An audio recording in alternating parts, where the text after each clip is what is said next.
Thrill Me. This show is part of the Thrill Me Podcast Network. Experience more on Facebook and YouTube. Hey, what's going on? This is Thomas Nicholas. Welcome to the Metal Groove with your host, Tombstone Josh. So, you like heavy metal?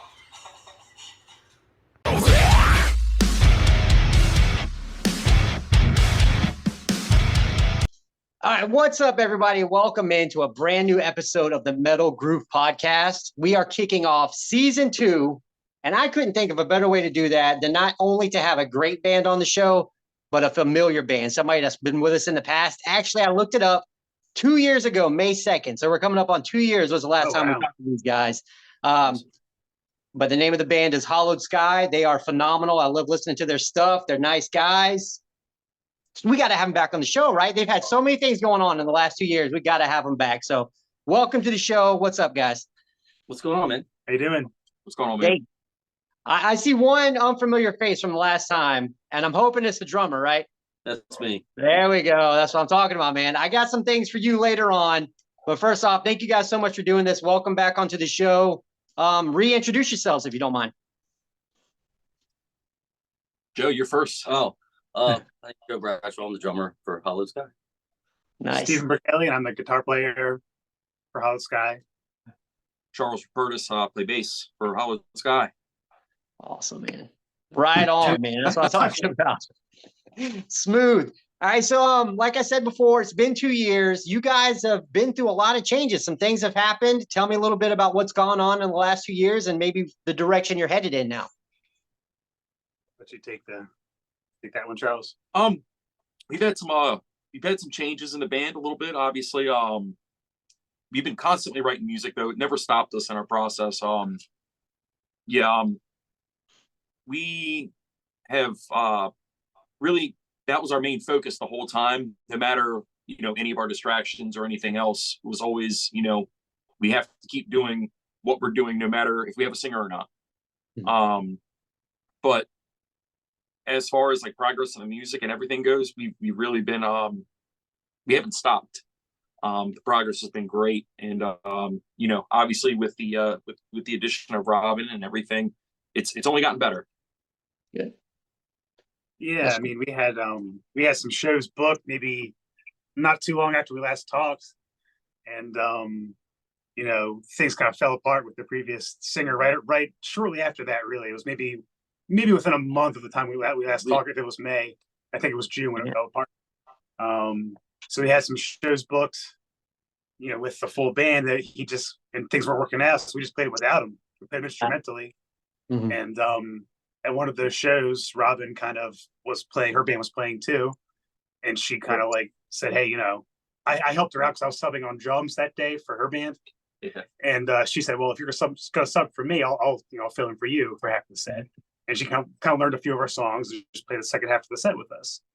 And we just kind of planted that seed in her head, for a while. We never practiced. Yeah. That same night, it just, that's great, man. That's awesome. It was unbelievable. It was cool. It really was. Yeah. Anyway. Well, that's cool. So what kind of dynamic has that changed as far as the songwriting process, or maybe even since I didn't know that beforehand, because I would have asked that question, but what has she added to the old songs and what has she added to the new songs, and as far as dynamic? If he wants to take it. Really, lyrically, it has been quite a bit of change. It's a lot different. Jay had a great way of writing his lyrics to the songs and conveying what he felt. And Robin has a complete different way of doing that. But both very talented and very awesome to see what can be done now. We sort of like right in between singers, maybe just before we started changing our sound a little bit. We got some different instruments and not me. Steve's playing a baritone, more often now, and I'm playing a 5-string now that we've always. Yes, that we've changed our sound. Also, like not knowing that our singer was going to change at that point too, it sort of all happened at the same Yeah. time. And I think it's very visible if you like, if you listen to the music, like you're going to hear this shift. Well, Steve totally reinvented his whole sound, like Completely. all your gear, all analog pedals, tube amp. I mean, it's your completely different setup than what you had before. That is true. And it all kind of started as like hey, what if we covered like a more modern Tool song? Because we did like some older Tool songs like off Undertow, and then that just turned into one thing after another, and the next thing you know, our kind of writing took a little bit of a heavier connotation. So yeah, to clarify, we wanted to learn Tool Parabola, and just so happened that song's in B. Mm-hmm. So I started down to my other guitars, and they just felt floppy and terrible. And from there, I discovered baritones, and then I kind of went off on on that from just that point on. That's all we wanted to use. So every song after that point has been on a baritone, but we still have not performed Parabola not a single time. So, it's funny how it kind of worked out. That's usually how it goes, right? But as far as the dynamic, the older songs, we're kind of phasing them out. Like it hurts to do it, but it's just weird to have somebody else singing the songs that Jay wrote the lyrics. Yeah, it's just weird. So and another thing that kind of sticks out to me that kind of ties all this together with your question is like, in general, we kind of have a lower, heavier kind of sound on some of those tunes, and then adding Robin to it, she adds an enormous amount of energy, and I mean, she can belt it. And Jay was typically a pretty quiet singer, even live. Like a lot of times we had a hard time. He sounded great, but recorded he sounds really, really good. But we had a hard time sometimes live with him being able to project, and she absolutely projects. Yeah, she matches and/or surpasses our power. So those two dynamic changes have really kind of, I think, stuck out in our last 9 tunes that we're. That's kind of piggybacks off what I was going to say next, is because I was going to say what I noticed from not only the videos you guys post online, but the song I was sent, is that there does seem to be more of a power, more of an energy kind of. And I don't want to say this in kind of like a downplaying way, because the other singer was phenomenal, but he was almost somber, kind of matching that Tool kind of ambiance. And this one kind of, I don't know if you guys are going to take this the wrong way or not, but whenever I see photos of you guys with Robin, it's almost like an alternate dimension, like if Paramore was a prog rock band, because she probably gets that. She probably gets that comparison to Haley, anyways. But yeah, her power and just kind of like, it's awesome, man. I'm kind of glad that it flowed and it vibed and you guys hit it off like that. That's great to hear. Yeah, absolutely. I feel like it fits so well with what we're doing. Never really thought that, even having a female in the singer band never really occurred to me, but she just like fit. And it was like, wow. It was instant. Yeah, it was instant. I think the only way that it could happen though is like, there is an immense amount of time that we've spent like in bands together, in bands separately, like, us all playing music together has gone on for over 10, 50, sometimes 15, 20 years. I mean, I played in a band with Steve so far back, same thing with Joe in a metal band, probably one of my first bands that I went out and played shows with. Like that was like 06. The amount of time that we've all either been playing together or separately in bands has pretty much been most of our lives. So like that all is really what makes like the effect of Robin being in a band like that is it's like all of the years that we may have not had a singer. Like I played in a band that didn't have a singer for years. Just because you either you don't worry about it and you just do your thing, or you find somebody that can do it. And sometimes you just don't find that person. So wasn't going to let that stop me. But here, we've been great to have 2 different singers that have different effects on the music, and still we get to all do our thing. Them with us or without. And not to maybe jump ahead, but to go back to what you asked. Our writing process, as far as with her, it is a little different. She's extremely busy, so.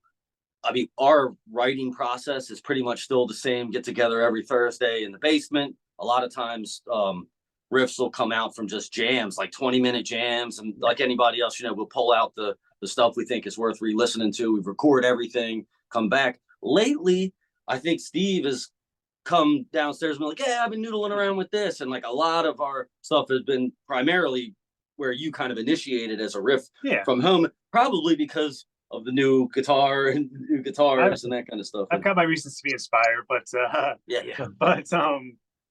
I mean, a lot of times I'll come in with like, it's usually at least 2 riffs. I'm going to say I really have something that we can work on and arranged in some kind of a loose way. And then we kind of take it from there. Go to a whiteboard and start writing down letters. But some songs just come from straight up jamming. I mean, the song I sent you, that really came from a long extended jam. We kind of ended up kind of piecing together in an organized way. Cool, man. We'll get to that song in a second, though. I just wanted to say while it was on the front of my brain, because I'll lose track. I'm a stupid drummer, so whenever you think of pieces of a band, they're interchangeable. You know what I mean? Except for like what has been successful. Like the first one that comes to mind for me is Van Halen, Sing or Change. That's the only one I can think of off the top of my head. And it sounds like you guys might have that same kind of success, kind of like a smooth success, you know. So that's good news. But yeah, let's talk about the new album that you guys. Is it close to completion? What are we doing? Well, yeah, we're just talking about that tonight. We're taking a singles approach because we just get better performance on for streams that way. And and the goal really is we want as many people to hear our stuff as possible, you know. But we're maybe 2 to 3 songs away from having enough to like put together as an album. Cool. So yeah, we're not too far off here.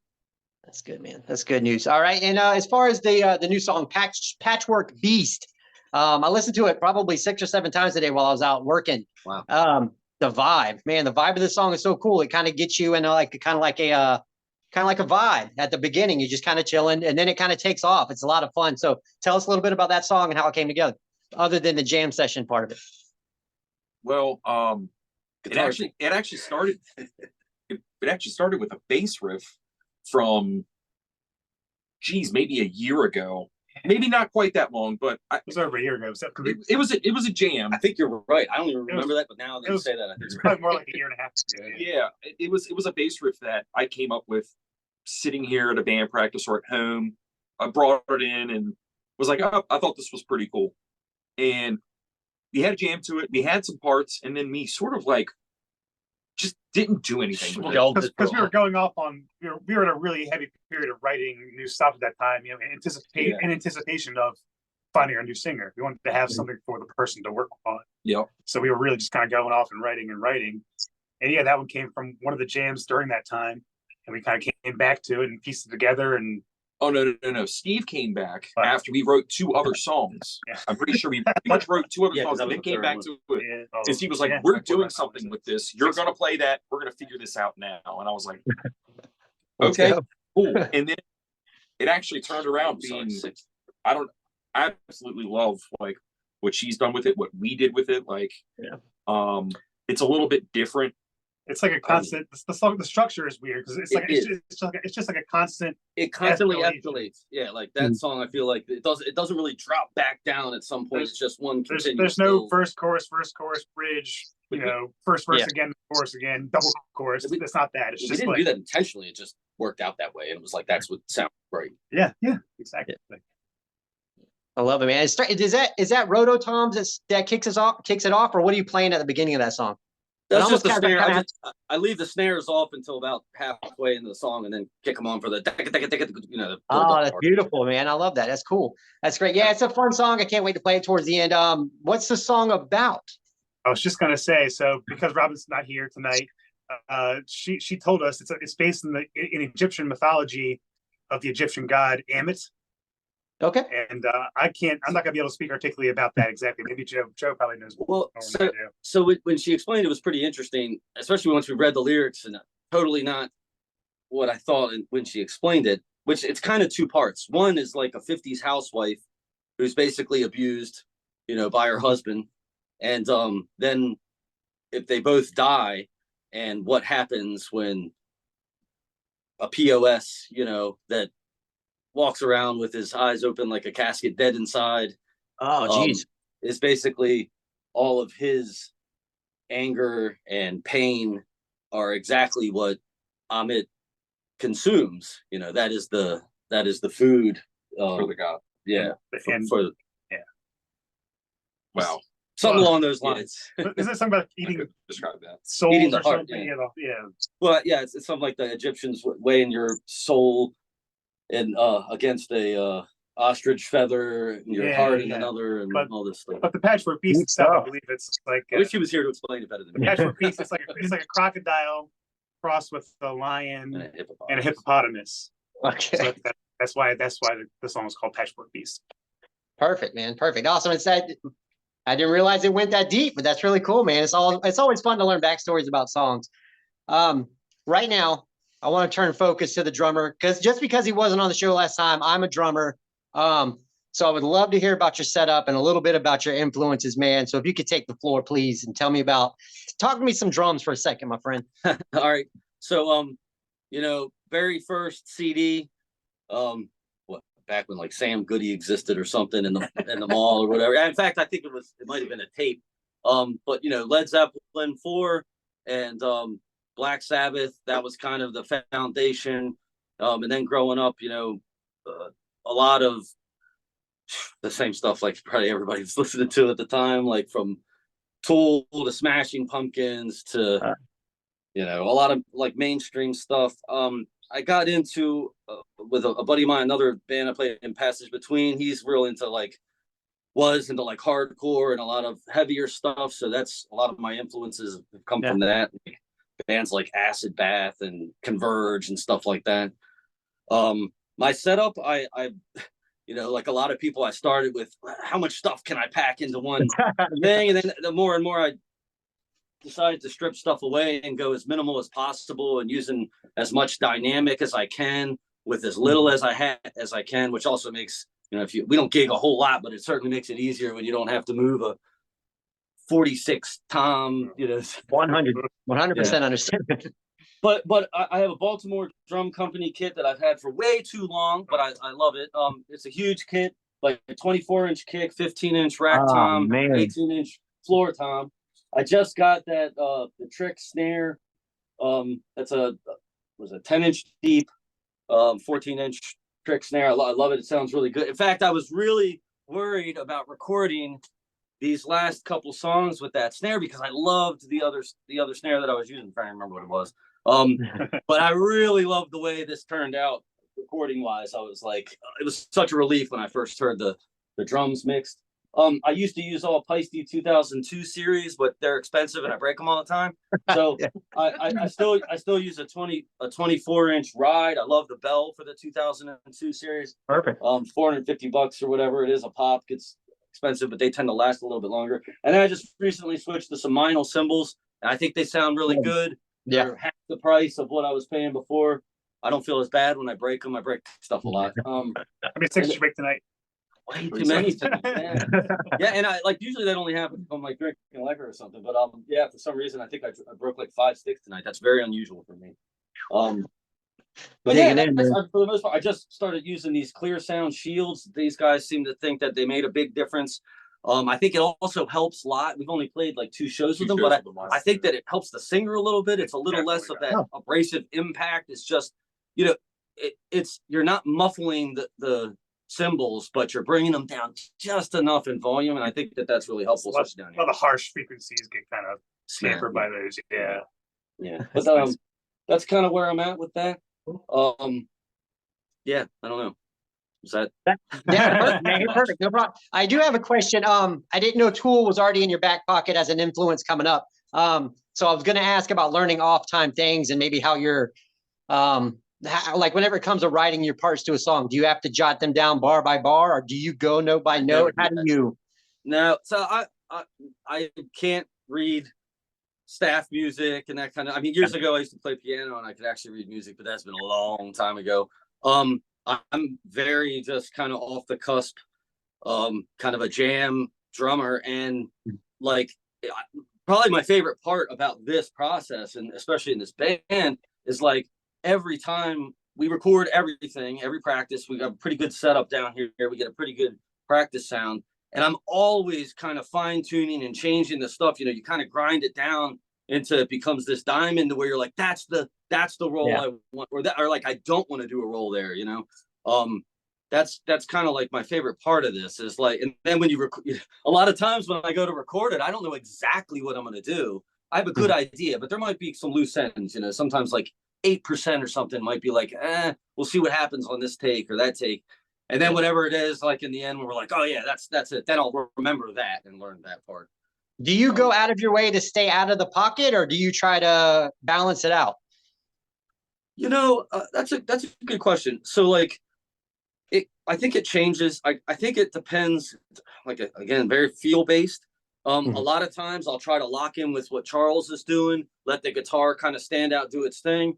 You know, music being a conversation all the time. Know when to talk, know when to not be loud, know when to just lock in with the, you know, the guitar. And I tend to gravitate a little bit more towards like locking with the guitar. I think just because of jamming with guitarists for a long time. Something I'm always trying to get better at is more like being the rhythm section.